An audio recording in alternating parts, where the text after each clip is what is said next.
Hey everyone, and welcome to the lecture on the waves of feminism. So let's jump right into talking about feminism in terms of the waves.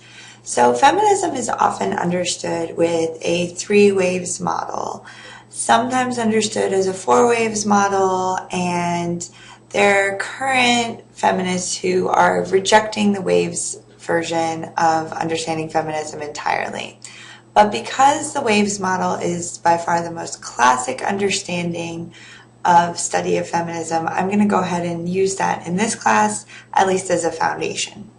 So let's start with the beginning and first wave feminism. So if you notice, I have sort of two parallel tracks here. First wave in terms of feminism, but first wave also in terms of the movement. So we think about first wave feminism from a US context. We're thinking liberal feminism, and we'll talk a lot more about this next week when you actually read about liberal feminism, at least from Susan Mann's perspective. But some key points to think about for now is that liberal feminism views equality as sameness, which essentially means that in order to be equal, you and I should be treated exactly the same way. So regardless of what your needs versus my needs are, equality is that we get the same thing. This is also equality based on the idea that deserving equality means having rationality. This is an Enlightenment view, so those of you who have taken one of the Intro to Philosophy classes, it might sound familiar to think about Enlightenment philosophy and the idea of rationality as the basis for rights. This is the same foundation for liberal feminism, that women are deserving of rights because they are equally rational to men. So if men deserve rights, women deserve rights because men are rational, women are also rational. The other strain of feminism that is happening almost simultaneously, or simultaneously enough to be also considered first wave, but was much more popular in Europe as opposed to in the US, is socialist feminism. And this is really coming out of the workers' rights movement. And rather than emphasizing rationality as a foundation for rights, it emphasizes the ways in which women engage in the work process in ways that are either similar to or equivalent in terms of work product to men, and thus are deserving of rights. Thus, much like liberal feminism, equality is still being based on sameness here. But instead of emphasizing this idea of rationality, it's emphasizing class struggle and really has working class women aligning with working class men. So where's the movement at in this first wave? Well, the early women's movement actually doesn't start with women thinking about women, at least not in the US. It comes from women thinking about abolition. First wave women's movement in the US comes from women who wanted to participate in the abolitionist movement. Similarly, in Europe, women who wanted to participate in the first International Anti-Slavery Convention. These women went to participate in London and were soundly rejected from full participation. It's in that moment that they realized that until they have equal rights to men, there's really no ability to challenge the existing norms for blacks, whether they be in the United States or in Western Europe. You cannot challenge slavery if you yourself don't have rights. So this is largely a movement of white women and to some extent freed black women in the United States, limitedly freed black women in Europe. This means that the first women's movement really emphasized the idea of suffrage because abolition was seen definitely as a voting issue, that political rights were the primary need. So first wave women's movement, suffrage is the primary goal. There are two arguments that were laid out for suffrage. One, the cult of domesticity.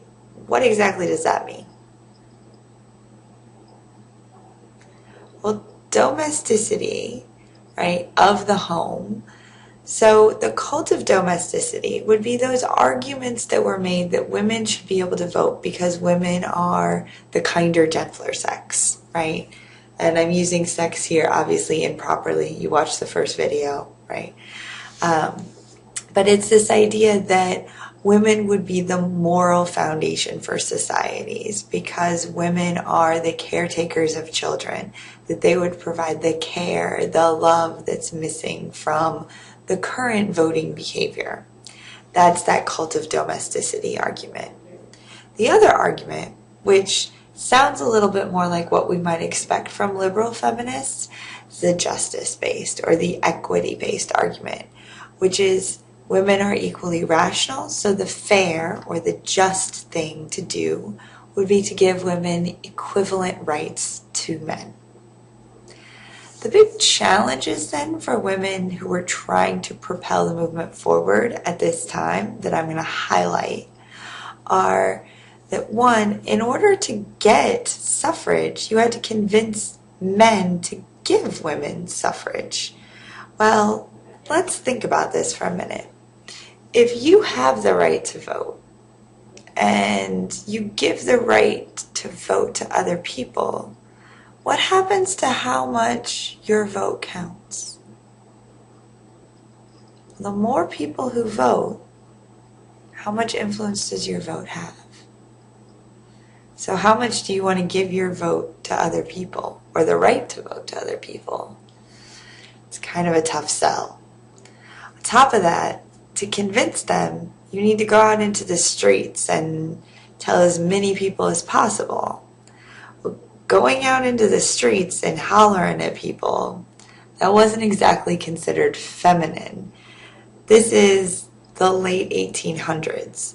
Not exactly a womanly thing to do, to stand out on the street corner and say, hey, give me the right to vote. So public speaking, not exactly womanly, and not a lot of incentive for men to give women the right to vote. This is part of the reason that that cult of domesticity argument was one of the selling points, right? Tell men that it's in their interest, that women will make the world better, or that their wives will just be like an extra vote for them. Not the best argument, but one that was definitely made at the time. The other challenge for the movement, keep in mind that many of these women were abolitionists, and so this would be both a challenge for the movement, but also a bit of a personal challenge, was whether or not to tie women's suffrage to black male suffrage, to demand that the two go together.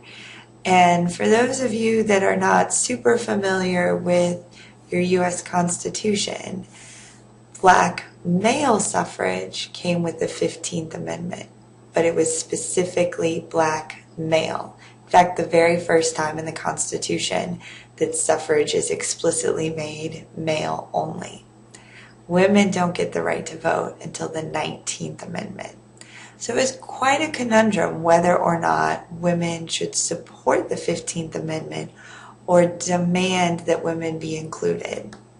And then what to do when women were not. So the first wave women's movement really ultimately ends with women's suffrage. That's what kept women together. And so after the passage of the 19th Amendment in 1920, the first wave movement really dies down. We see women no longer have a single issue to coalesce around. So the second wave. Takes a little while for this one to get started, but after the Second World War, women are told, go back home. Thanks for working for a few years. We appreciate it, but get back home. And this doesn't go super well. So by the late 1950s, early 1960s, a second wave is starting to sprout. And with it, we get radical feminism. Radical feminism is pretty different from liberal feminism, though. The focus is no longer on suffrage. That happened. In fact, the focus is really no longer on political rights at all. Instead, the focus is now on social equality, treatment.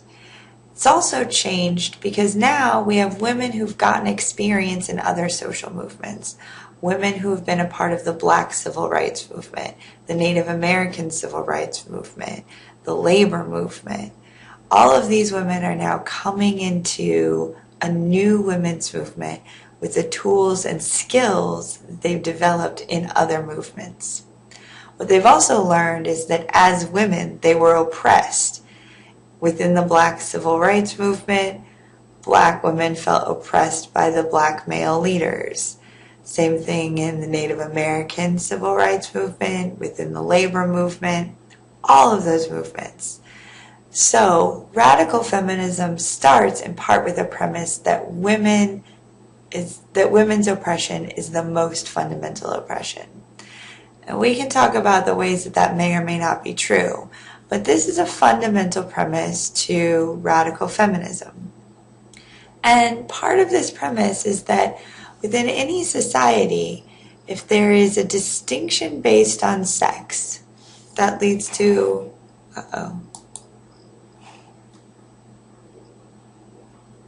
Right? In any society, if there is a distinction based on sex that leads to a distinction based on gender, then that gender distinction will be used to create hierarchy.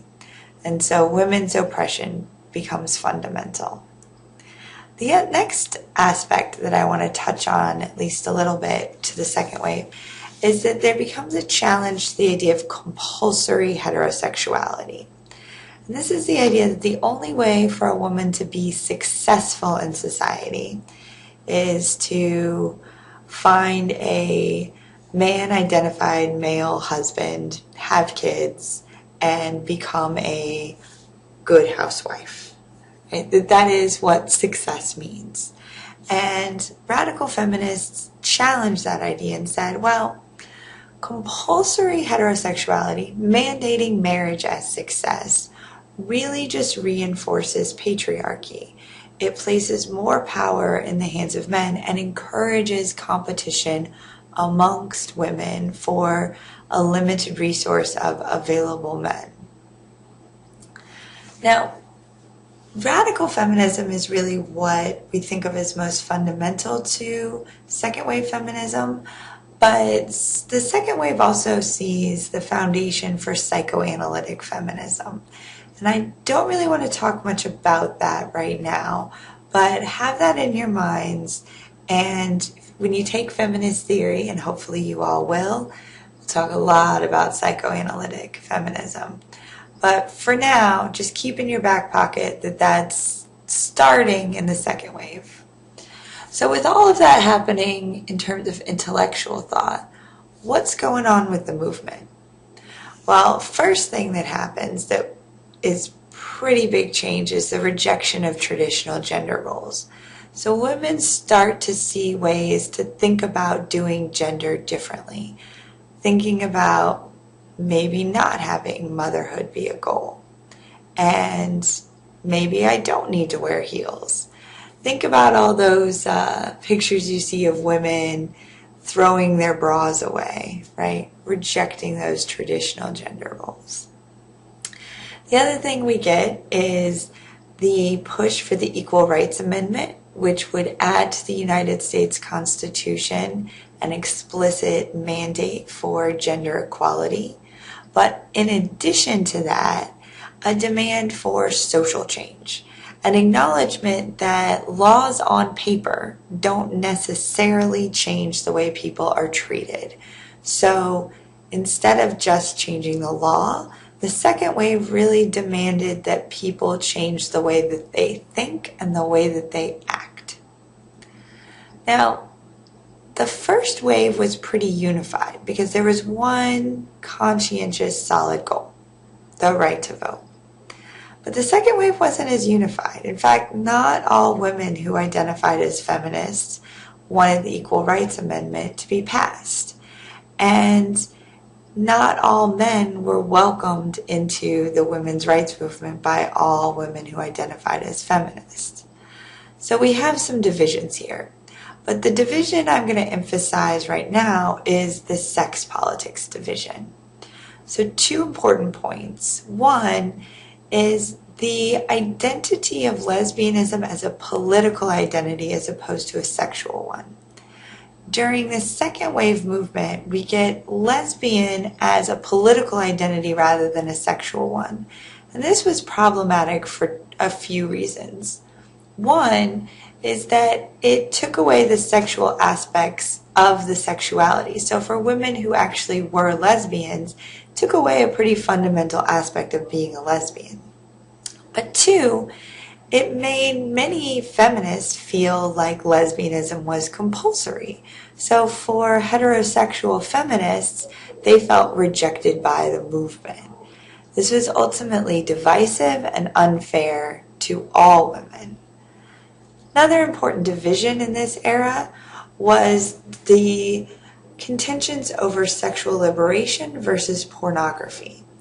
Are things like pornography and promiscuity liberating to women and breaking down the sexual barriers that force women to ascribe to traditional gender roles?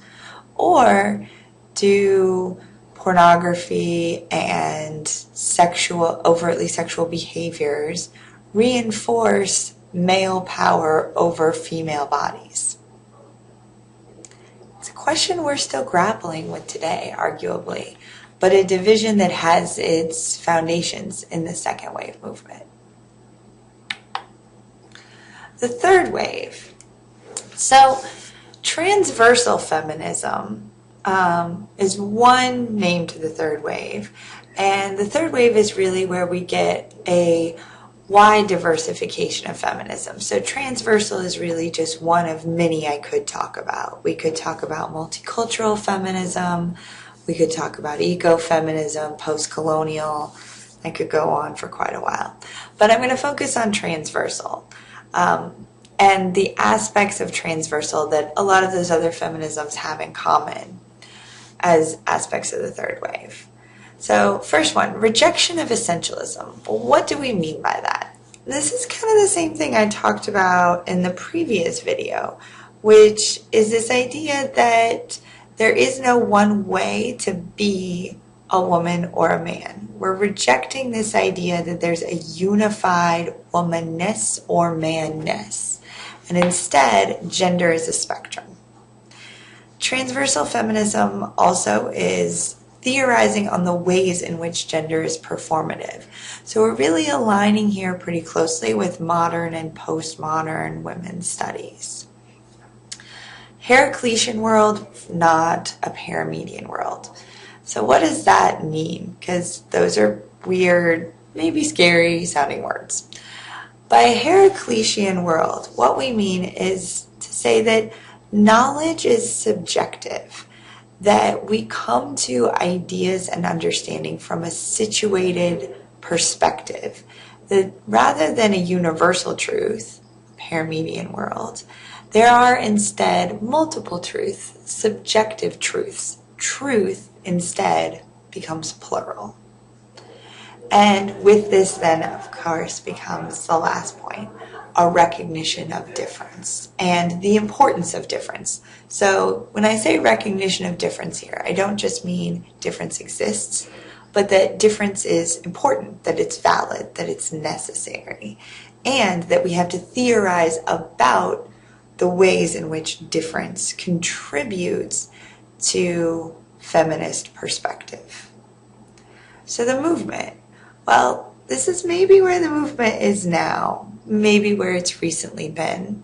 But the most important part of the third wave movement is that we're seeing multiplicity. So the movement makes intersectionality fundamental.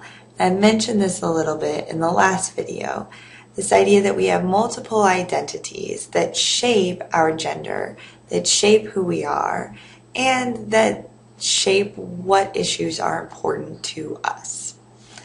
This also means that we get a multitude of issues. What's important to me might not be the same thing as what's important to you, but none of these differences make one issue more or less feminist than another. Another important aspect of the third wave movement is the use of social media.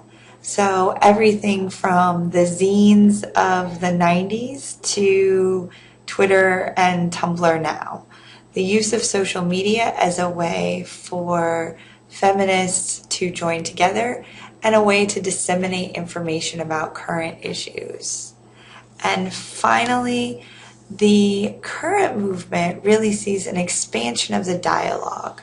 And when I say that the dialogue has expanded beyond the global north, what I mean is that increasingly those of us who are in the Western world or the global north, rich democracies like the US or Western Europe, we are increasingly aware of the gender issues in places like the Far East, Sub-Saharan Africa, South America, in the developing world. But more than just being aware, we give those issues validity and we give those issues voice. What's different about the third wave from the second wave is that we're hopefully moving away from trying to prescribe solutions and instead moving towards allowing those who are there to describe their situation and tell us what they need rather than vice versa. So where are we now? What does a feminist look like? What is feminism now? Is it the third wave? Are we in a fourth wave? What's your feminism? I'll leave you to think about those questions, leave some comments, and I will look forward to reading them.